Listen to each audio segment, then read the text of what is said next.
Okay, I think this is probably one of the most exciting things we do in class. I'm not gonna lie, is when we can start to bring in our prints, our weaves, and our knits into the flat sketches that we're creating, and that will really go in to making your line assortment sheet. So here I'm just going to show you how to bring in those print those patterns into the Motif clipboard, save them, and then that will help you then construct your line assortment sheet. So here is my adorable little toddler dress that I have going on here. So I have grouped it. So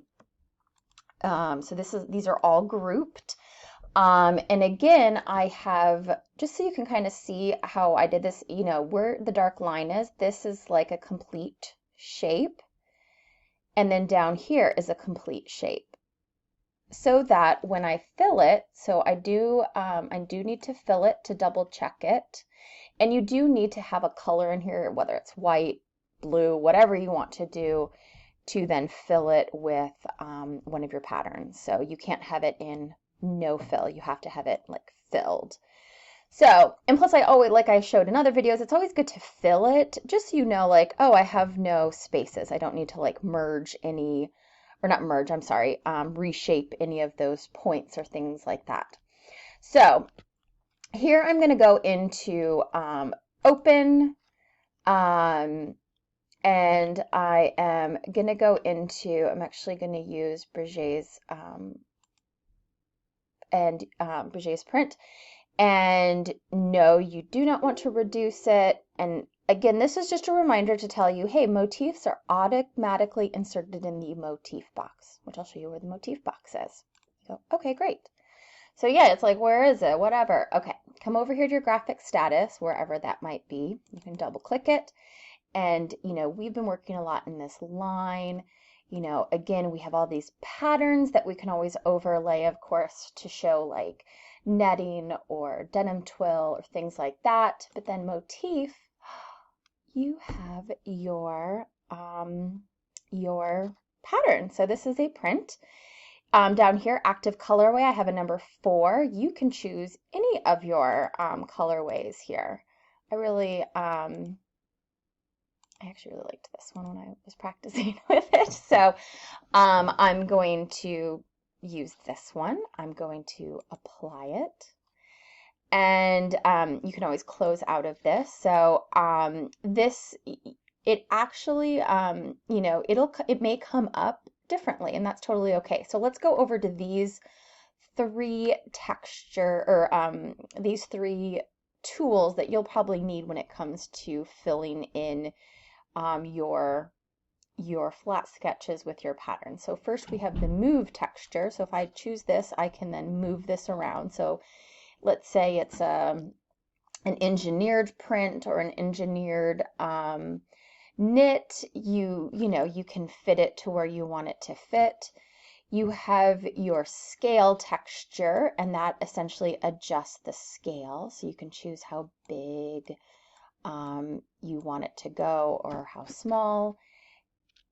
And then finally there is like the rotate one, where then you can rotate however you want the directionality of your print. I know it looks a little crazy.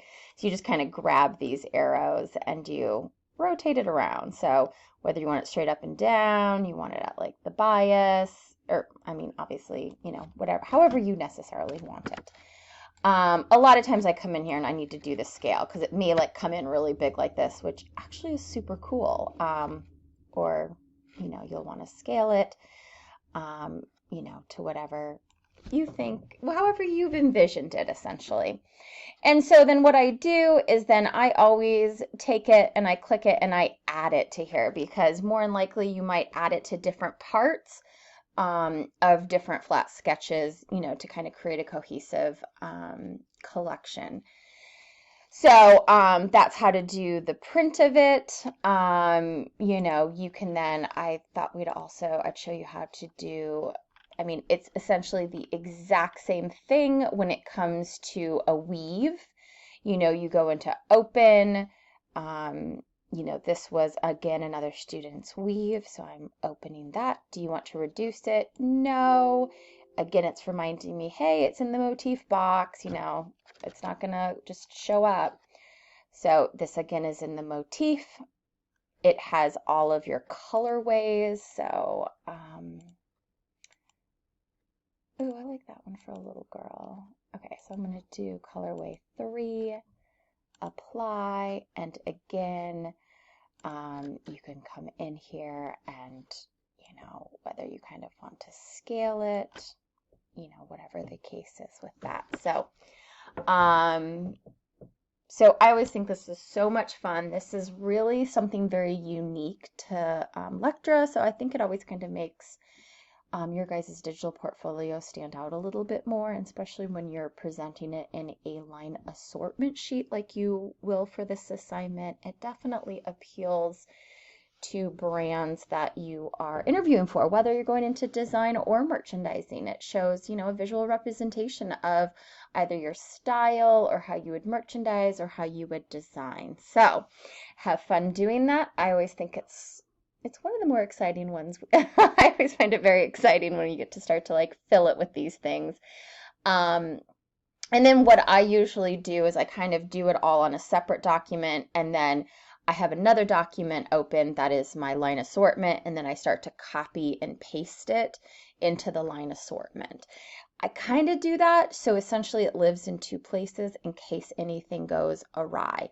Again, this when we start to fill it like this, we are using a lot of memory. So you need to save, save, and save again. Because sometimes when you start to bring in a lot of patterns, all of a sudden it'll shut down, or, you know, it takes a lot of RAM, it takes a lot of graphic status. So, or not graphics, but graphic card. So I always have essentially my working, and then I have then my separate line assortment that essentially you're turning in for me, but I have it live in 2 areas. So I think that's the best workflow for me. I probably advise you all to do that. So yeah, all right, have fun.